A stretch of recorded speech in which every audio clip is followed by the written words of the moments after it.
Assalamualaikum warahmatullahi wabarakatuh.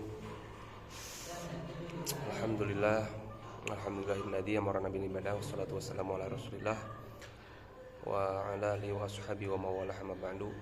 Puji serta syukur mari kita panjatkan ke hadirat Allah yang Maha Ghafur. Salawat serta salamnya mari kita curah limpahkan baginda alam ani habibana wa nabiyana wa maulana Muhammad sallallahu alaihi wasallam. Tak lupa kepada keluarganya, kepada sahabatnya, kepada tabi'in tabi'atnya, dan juga kepada kita selaku umatnya. Mudah-mudahan kita dapat syafaatul uzma darinya, amin amin ya Allah rabbal alamin. Dalam kesempatan kali ini saya di sini akan memenuhi tugas mata kuliah WBA Wacana Bahasa Arab, yang mana materi yang akan saya bahas yaitu tentang jumlah. Dalam bahasa Arab, jumlah itu adalah kalimat. Namun secara ilmu nahwu, jumlah itu adalah kata, ya. Nah, perlu kita ketahui bahwasannya jumlah itu terbagi menjadi dua. Ada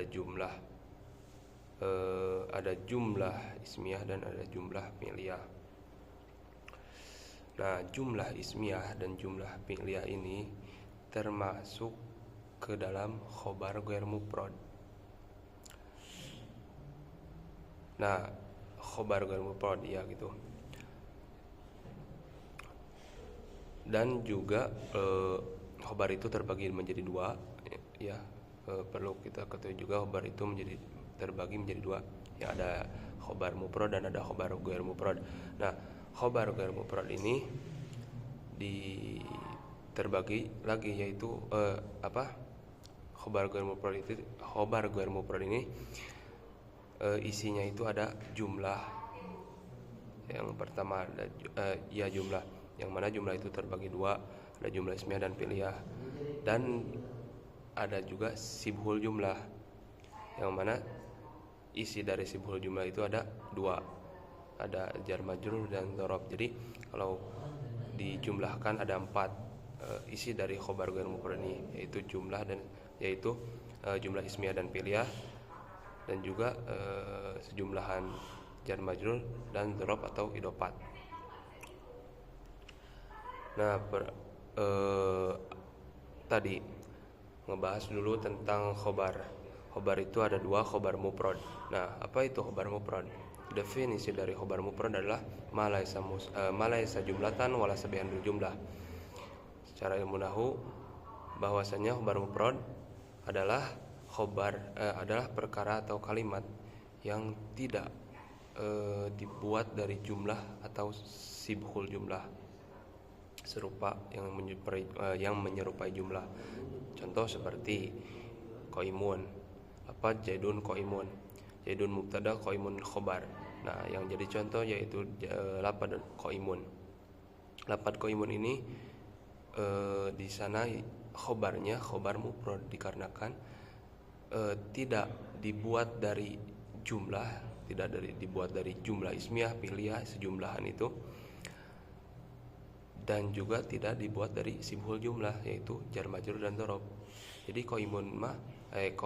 qaimun itu udah disebutnya khobar mufrad dikarenakan tidak terkait dengan jumlah dan sibhul jumlah yang terdiri dari empat tersebut. Itu. Jadi si qaimun itu kalimat berbeda dengan mufrad dalam penjelasan mufrad secara makna. Nah, kalau khobar mufrad itu dilihat dari secara kalimatnya, bukan secara maknanya. Dan definisi dari khobar ghair mufrad yaitu makana jumlatan aw syabihan bil jumlah, yaitu perkara atau kalimat yang dibuat dari jumlah dan sibhul jumlah serupa jumlah. Contoh, ada jumlah ismiyah dan juga jumlah fi'liyah.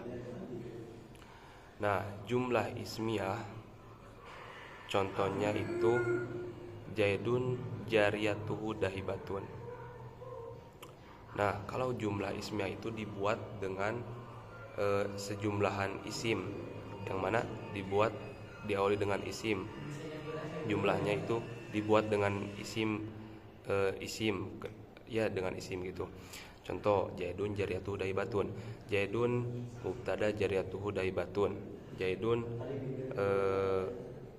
adapun ki Zaid jariyatuhu dahibatun ialah adapun jariyatuhu tuh secara Sunda nya meh tereh meh non. Secara Sunda mah Zaidun jariyatuhu dahibatun, Zaidun ari ki Zaid jariyatuhu dahibatun eta ari amat na Zaid anu lempang. Nah, jadi yang jadi contoh yaitu lafaz jariyatuhu dahibatun. Di sana khobarnya itu khobar ghair mufrad. Jadi di jariyatuhu dahibatun itu khobar, ialah amatnya Zaid yang berjalan. Di situ di lafaz Zaidun jariyatuhu dahibatun itu tuh dibuat dengan jumlah ismiyah. Nah, jumlah ismiyah itu terdiri dari mubtada dan khobar. Jariyatuhu dahibatun. Jadi dalam contoh tersebut ada mubtada di dalam mubtada gitu. Dan khobarnya cuma satu, tapi ada mubtada di dalam mubtada, ada khobar dalam khobar gitu. Jadi kalau khobar ghair mufrad itu yang pertama kan contoh dari jumlah ismiyah. Jadi jumlah ismiyah itu terdiri dari mubtada dan khobar, sejumlahan mubtada dan khobar. Contohnya seperti Zaidun jariyatuhu dahibatun. Zaidun ari ki Zaid jariyatuhu dahibatun eta ari amatna Zaid anu lempang. Ya paling jadi intinya mah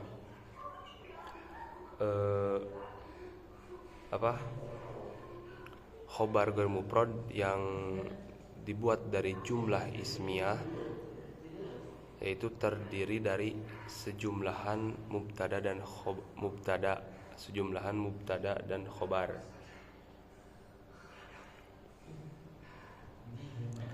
Dan jumlah ismiyah itu dibuatnya cuma pakai isim, kalimat isim doang dipakainya teh. Begitu. Lanjut ke contoh kedua, yaitu ada jumlah fi'liyah. Contoh dari jumlah fi'liyah yaitu Zaidun koma abuhu. Zaidun adapun ki Zaid koma ia nangtung ia berdiri, siapa abuhu bapaknya itu Zaid. Nah, dalam yang jadi contoh dalam kalimat tersebut yaitu koma abuhu. Zaidun mubtada koma khobar dan abuhu jadi Zaidun ari kieu koma abuhu eta anu nangtung sa abuhu tan nangtung koma eta nangtung bapana itu Zaid.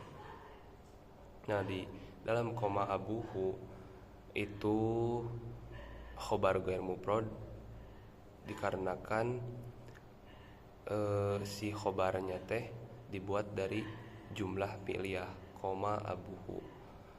Koma fi'ilnya abuhu koma khobar.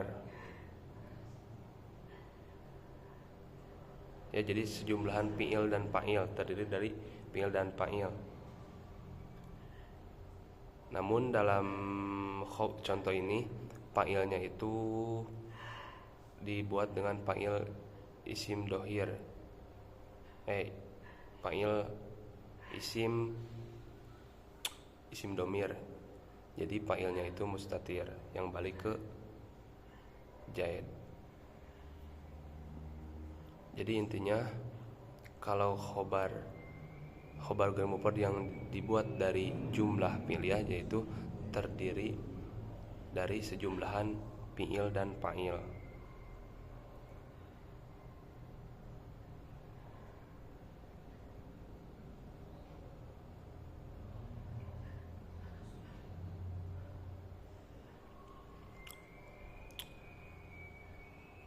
Lanjut ke pembahasan sibhul jumlah. Nah, sibhul jumlah berarti terdiri dari dhorob dan jar majrur.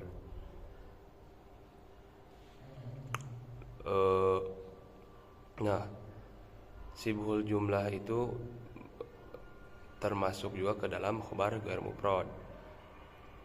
Contoh seperti jar majrur, Zaidun fid dari.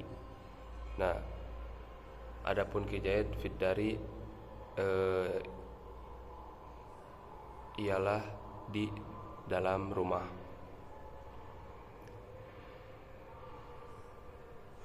Yang jadi contoh yaitu lafaz fid dari, karena di sana di si bukan contoh tersebut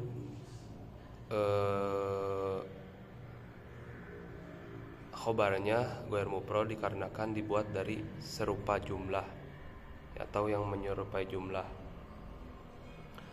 yaitu jumlahnya adalah jumlah jar dan majrur. Nah, dalam contoh ini yang jadi jarnya itu lafaz fi dan yang jadi majrurna itu lafaz fi ad-dari. Jadi sejumlahan itulah yang disebut sibhul jumlah, yaitu sejumlahan jar dan majrur terdiri dari itu. Dan yang kedua ada dhorob. Contoh seperti Zaidun indaka, Zaidun ari ki Zaid indaka eta deketeun anjeun. Nah, yang dari contoh yaitu lafaz indaka karena dia menjadi dhorob dan termasuk ke dalam khobar ghair mufrad karena dia menyerupai jumlah. Nah, indaka itu termasuk ke dalam kalimah dhorob. Nah, apa itu dhorob? Dhorob itu adalah ismuz zamani. Perlu kita ketahui juga dhorob itu terbagi dua, ada dhorob zaman, ada dhorob makan. Nah, dhorob zaman, apa itu dhorob zaman? Definisi dhorob zaman itu adalah ismuz zamani al-mansubu bi taqdiri fi, yang mana isim yang menuduhkan zaman atau waktu yang menakdirkan makna fi. Nah, contoh yang menakdirkan makna fi ismuz zamani al-mansubu bi al-yauma. Nah, di sana al-yauma itu menakdirkan makna fi, yaitu makna fi itu yang artinya di atau dina. Jadi mempunyai makna fi dalam kalimat tersebut, mempunyai makna fi. Itu disebut dhorob. Dan yang kedua itu ada dhorob makan. Yang mana dhorob makan itu adalah ismul makani al-mansubu bi taqdiri fi, isim yang menuduhkan tempat yang dinasabkan dan menakdirkan makna fi. Jadi contoh seperti ismul makan yang subnahu amama atau indaka khalfawa. Ya, banyaklah contoh-contoh yang menuduhkan dhorob zaman dan dhorob makan.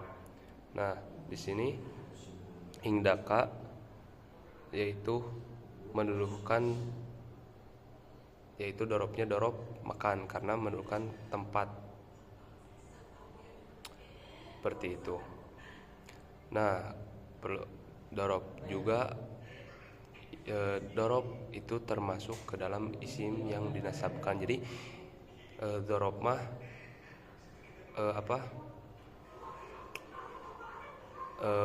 si harokat atau i'rabnya itu dinasabkan karena termasuk ke dalam isim-isim yang dinasabkan.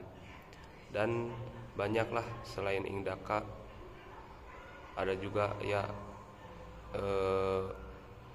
kalimah-kalimah dhorob zaman dan dhorob makan. ada dalam bab jurumiyah. Nah, jadi kesimpulannya dari materi ini bahwasannya jumlah itu terbagi dua, ada jumlah ismiyah dan jumlah piliah. Namun jumlah tersebut itu termasuk ke dalam khobar ghair mufrad, dan juga khobar itu terbagi dua, khobar mufrad dan khobar ghair mufrad. Nah, khobar ghair mufrad itu terbagi lagi, ada jumlah, ada sibah jumlah. Nah, jumlah itu ada jumlah ismiyah dan piliah, sibhul jumlah ada dorob dan jar majrur. Mungkin itu saja yang dapat saya sampaikan. Mohon maaf bila banyak kesalahan, karena saya di sini juga masih belajar, dan mohon maaf bila ada perkataan yang keliru. Mungkin itu saja. Wallahul muwaffiq ila aqwamit thoriq. Wassalamualaikum warahmatullahi wabarakatuh.